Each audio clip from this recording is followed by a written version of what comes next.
really bad at it. But anyway, thanks, gents. Hi, everyone. My name's 𝗵𝗵𝗍𝗃, club chairman, and welcome to episode 4 of 𝗵𝐹𝐶TV. In today's show, we're going to look at all the last games for the last 3 or 4 weeks and look at the men's teams, the women's teams. We're going to take a look at the reserve team fixtures and add a quick look at the under-18s as well. We're going to get some interviews pitch side from Mike about some of the games we played. But today's all about the studio guests. And studio guests, slightly different twist to things this time round. We're going to go behind the scenes at 𝗵𝐹𝐶 and 𝗵𝐹𝐶TV and introduce ourselves to James, who's head of media. Is that right, your right title this time? I think it is, yeah. Okay. Yeah. And Ryan, your role, what's your specific role now? Photographer, videographer, graphics, brilliant. Bit of everything. Good. Well, great to have you on board. So we're going to have a quick chat, but first we're going to have a quick recap of the games, and then we'll come back and we'll have a dive in a little bit deeper on what your roles are and what impact you're having on the club as well. So everyone, it's been 2 weeks since the last episode. In that game, we've played 3 games for the first team, so I better get my notes out because my memory's not quite as good as it used to be. So the last game, the first game we need to cover is the 𝗙𝗵𝗃 game. It finished 2-2. Now, for those who have been watching avid social media will realise that kind of game went wrong in so many ways for us. We got some good publicity in a bad way a little bit. 97th minute wonder goal by their goalkeeper kind of rescued a point for 𝗙𝗵𝗃. To say it was a gut-wrenching result at the time, considering it was a good performance, but we can't take away, the goal from their goalkeeper at the time. So, fair play to them. It was deep into injury time, so it was a little bit annoying, considering I think we only put 6 minutes up on the clock and they scored in the 98th minute, wasn't it? So to come away from 𝗙𝗵𝗃 normally is usually a decent run, but kind of think we were stolen from us a little bit. We then moved on to another away game at Cheadle. Bit more comfortable this time, 3-0 win. Convincing, could have been a lot more. Hat-trick from Harry Scarborough. We'll come on to Harry a bit later on, but yeah, dominant display. Could have been more, and a good 3 points on the road. And then we went into arguably one of the toughest games of the season at home. A rare Saturday home league game against 𝗵𝗵𝗄. That finished 1-1. And here's the footage from Mike straight after the game. So over to you, Mike. Right, Mike, it's finished 1-1 here today against a very tough side in 𝗵𝗵𝗄. Brilliant shift throughout the 90, and perhaps the win wouldn't have flattered us, really. No, I think it was a very good game. 𝗵𝗵𝗄 are a great side, and they're very, very effective in what they do. They play into good areas. They don't mess about with the ball. They've got the long throw, which is an absolute weapon. But it was all things that we prepared for and we expected. And I think from our point of view, we've stood up to the test. We've made a bit of a mistake, and they've got in and they've scored a goal from the clearance. But apart from that, I thought we've done really well in restricting them and winning. If we weren't winning the first contact, we were winning the second contact. I did feel in the first half we were a little bit sloppy when we got in areas of the pitch, particularly when it's gone 1-1 and it's opened up a little bit, and we forced passes rather than keeping it tight and keeping it simple and creating openings that way. We tried a perfect pass at times, and something we spoke about at half time, and we knew again coming out that if we didn't concede early, they'd be throwing bodies forward and things might open up, and we've dealt with that very well. And if we could have nicked it, we could have won. I think they've not had an opportunity in the second half. We've not really had an opportunity, a couple of half chances. So both keepers weren't really tested in the second half, but it was a very, very good game. And people watching that today, I think everyone that I spoke who's come up to me since it was saying we've done well to withstand the pressure. And over recent weeks, they've ground teams down by what they're doing, by putting continuous pressure on them, and it's a testament to the lads for standing up for that. But 𝗵𝗵𝗄 are a very, very good side. And of course, a milestone fixture for yourself, 100 league games now managed for FC St Helens. I know you touched on it before the weekend, but now that the fixture's under your belt, how do you feel? It's it would have been nice to come away with a win for the 100 game, but it's a very good milestone. And let's not forget that I've never really played non-league before, and I've only ever coached in non-league, and the club's given me an opportunity, and we've done well with it. And I think we've built a very good team, and not just us, but we've got a great relationship with our reserves as well. And lads are coming up and dropping in, and what we're doing together is very good, and we've got to keep building on that. And we're getting more and more players wanting to come to us because of what we're doing on the pitch, and it's good to see, and we've got to continue it. Yeah, looking ahead, South Liverpool, another game at home. What can we expect going into that one? To the rest of the, they're on a good run themselves. Yeah, they are. They'll turn up and they'll work hard. They will not stop. They will not give you a minute's peace. They're a team that's effective in what they do. They'll gaff for each other. When they've got to dig in, they'll dig in. It'll be another tough game, but we're on a decent run ourselves. Although it's 7 games unbeaten now, but we've through 5 of them. We're not losing games, and I think we've become a lot more resilient in recent weeks.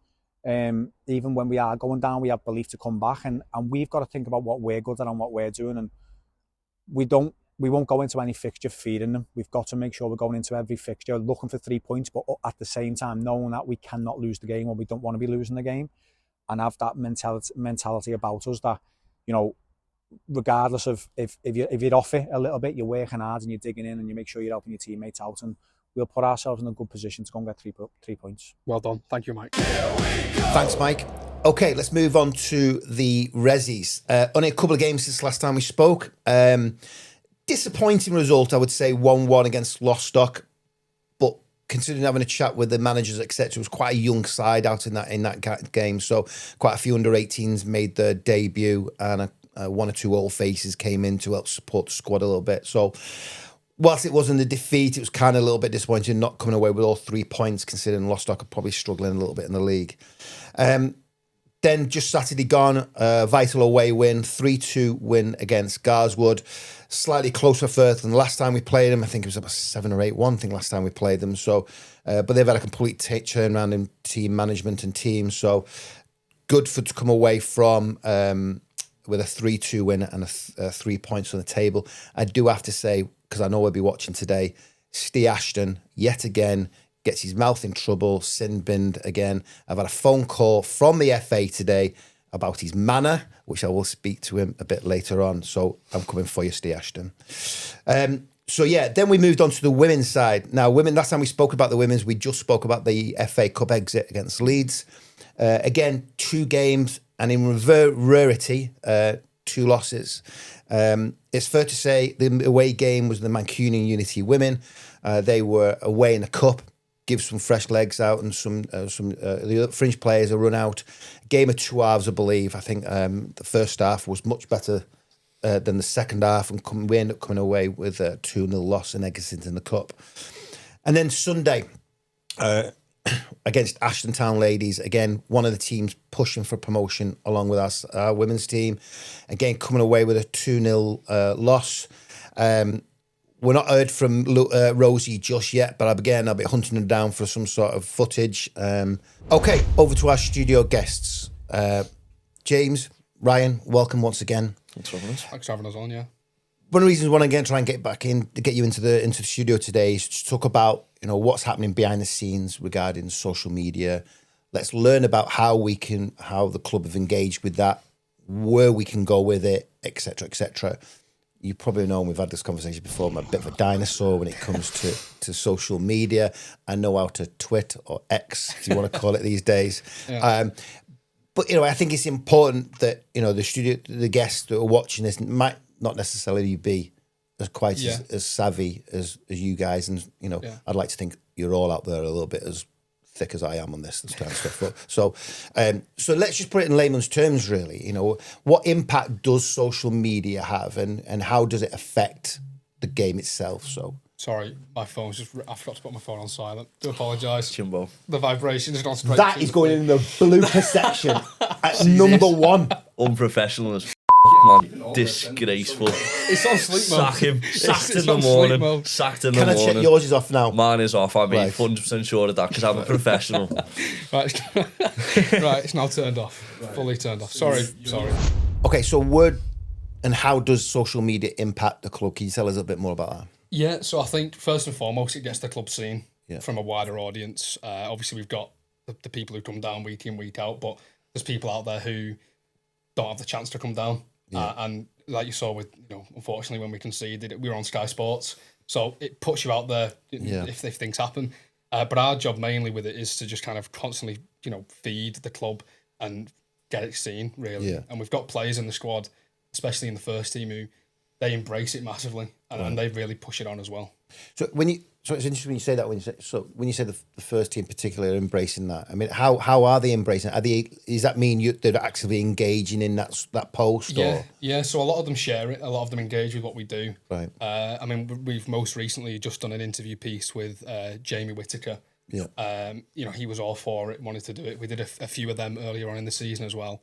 But Jamie's was kind of the first proper one we did. Yeah. He gave us a lot of information, some good quotes and things like that. So, but like you say, just engaging with it online, sharing it and things like that, and it's really helping us. I suppose that's probably always been a little bit more of a science behind it, because I've always been intrigued. And this show included, is like, well, how do you actually reach that audience? And more importantly, how do you grow that audience? Is that down to the fact that the more input you put into it, the bigger your audience gets? Is it as simple as that, or is there a special remedy you need to do to try and get those numbers up? I think there's a bit of luck with everything, but as a matter of fact, what you put in, you get out of it. Yeah. The more time we put into the social media, James' side with the interviews and the journalism, mine and Christian's side, and a couple of other people who work with us, putting out the graphics and the videos and all stuff like that. Like James said, it's just a matter of getting the club scene. There'll be people who live in and around Windleshore Sports who have no idea what the club is. Yeah. And it's just a matter of building a presence online. Yeah. There'll be people out there who want to follow this football club and don't know they do until they see it. Yeah. So it's just a matter of getting other people's eyes on the club. Yeah, absolutely. I mean, I suppose this, again, coming back to this very show, is about trying to, get a bigger audience, and hopefully that bigger audience will start to come through the gate as well. Yeah. And I think particularly where we're based, where we're such a, there's literally 2 or 3, 4 football clubs within spitting distance of each other. It's that becomes an even more important part of trying to reach a newer audience. And I know I can speak from, as I said to you, I'm a dinosaur, but when I'm not at the game, without social media, I'd be like an headless chicken, because I'd be crawling the walls wondering what the score was. Yeah. And I thrive on the fact, I know you're at the pitch side, updating as quickly as possible. And I think if I'm doing that, I'm hoping everyone else is doing that as well. And I think that itself probably engages more supporters. So that's on the very basic level of social media, of course it is. And but what is the aspirations for you to go? If I said to you, I sit down with you every now and again, and you go, right, I made you media, I want you to embrace this, and I leave you, I want you to just get on with it and grow the club.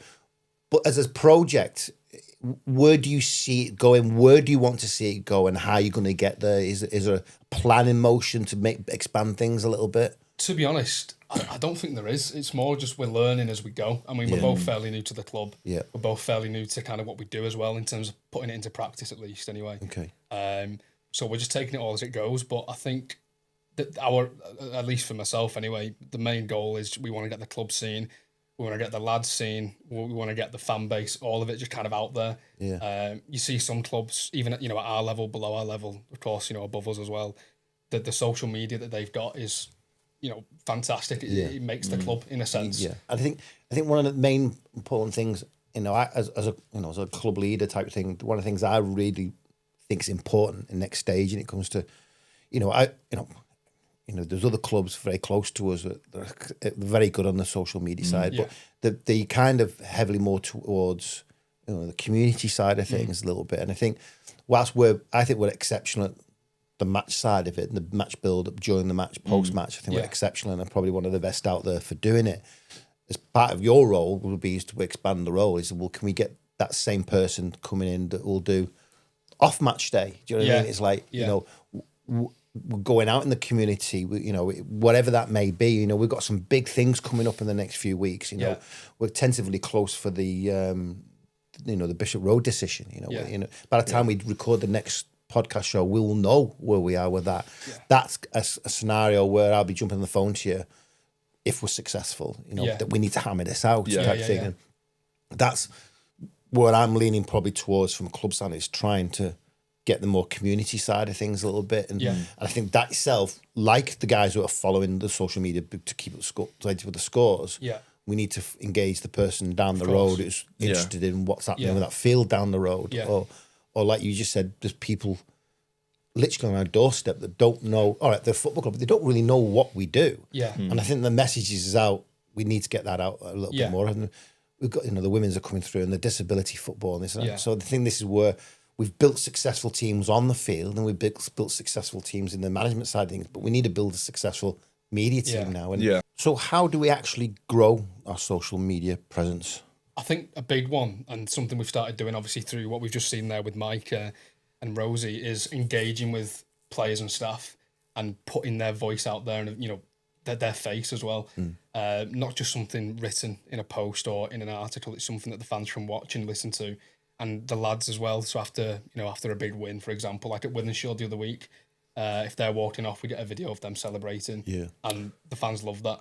Also, a lot of that is when the videos are going up, the fans and the people who are watching it, especially watching this video, stick a like on it, stick a share on it, send it to a few of your mates, get it out there. Yeah. If you're watching this, you're a supporter of the club, you like what we do, show it to some other people as well.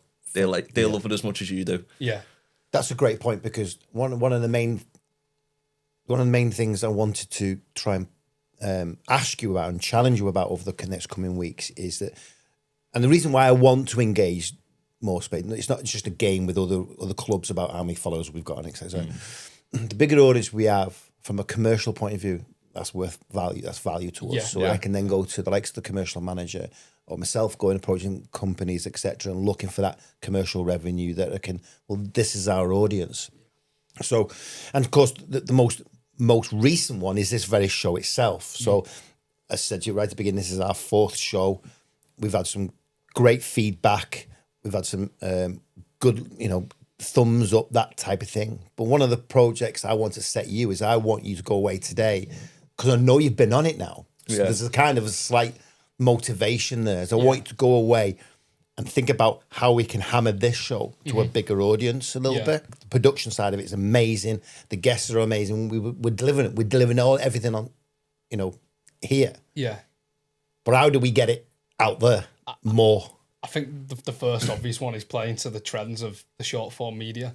This is obviously brilliant to sit and watch, but I think the way to hook people in is taking snippets from this. Whether that's a funny moment, a controversial quote, something that is like a 10-second clip that people will see on whether it's Instagram or TikTok, and people will go, "Oh, what's that from?" Yeah, and then there'll be a link, and it takes you to the full episode. And people will see, I mean, I've done it myself. You'll see a little clip and go, "What's that from?" Yeah. It's like little snippets during the week, isn't it? It's like, we've got no game on a Tuesday. Exactly. We know people are going to be on social media because they're looking at other scores from other clubs. Yeah. We'll just throw one of the thousands of bloopers I've done or whatever. Do you know what I mean? It's like, it's little things like that. I think will help engage on a base level. You can tell me if that's possible or not. And your expertise behind it. So, no, it's amazing. And I think, but, what you've done so far, I think we've really pushed the boundaries from the limitations you've had. And like everything at this football club, if someone wants something, you only have to ask. And I challenge you to do the same. Do you know what I mean? And we haven't got a bottomless pit of money. But if you want something, you think, well, do you know what? That'll just nudge the social media a little bit further. Just ask the question. Do you know what I mean? We're all in it together. And, but what you've done so far is amazing. I mean, the feedback I get that I don't tell you about is incredible. Your journalism, all the media production you're doing, and the photography. We got. When you said before we had 4 photographers, I thought, Christ, we've actually got 4 photographers. I remember 2 years ago, I couldn't get one, and it was me on a phone like that. Yeah. It was too late then because the ball was on in the back of the bloody net type thing. But it's coming a long way a little bit. So I do applaud you for what you've done, and I know it's a difficult subject to talk about. Yeah, particularly when you're talking to someone like me about it. No, so, but yeah, I mean, is there anything else you want to add or anything? I just wanted to say, it's a good point what you said there. Is, I mean, obviously we're on here today, just us two, but there's so much more that goes into it. You mentioned there, so we've got Chris Wilkinson, our sort of main match day photographer. What he does is brilliant. I mean, he'll go on a match day with 600 plus photos as a minimum, and he'll sort through them, get them to us literally within 24 hours of full time. Yeah. Mark gambles as well. He turns up. Does the same as Chris, gets great photos. And then more recently as well, yourself, and even I'll sometimes come down with a camera and get some shots. But the photography side, I think it's really thriving. And Christian as well does very similar graphics to Ryan. And he's been a big part of it, I think. Massive. it's it's very easy. It's easy for me to post an image on the social media, but the real face of it is through his designs and your designs as well. Yeah. So, you recently got your girlfriend involved in photography, haven't you? Yeah. So there was a couple of times where I'd come down and I was getting maybe a little bit too invested in what was going on, and I was the FC maybe I got a little bit too invested in the bar as well. Yeah. So I passed the camera to her, or rather she took it off me, knowing that I was a danger to myself and others. She loves it. Good. I've been going more in towards the graphics and like the digital media side of things rather than the photography. Yeah. It's something obviously I really enjoy, and I've loved doing it for the club. Yeah. But yeah, it's something that she's recently found herself just from watching me. She absolutely loves it. We're growing the volunteer base, and we can't ask for more than that, and that's phenomenal. So, no, it's been great having you on. So, thank you for your time. Thank you. Keep it going.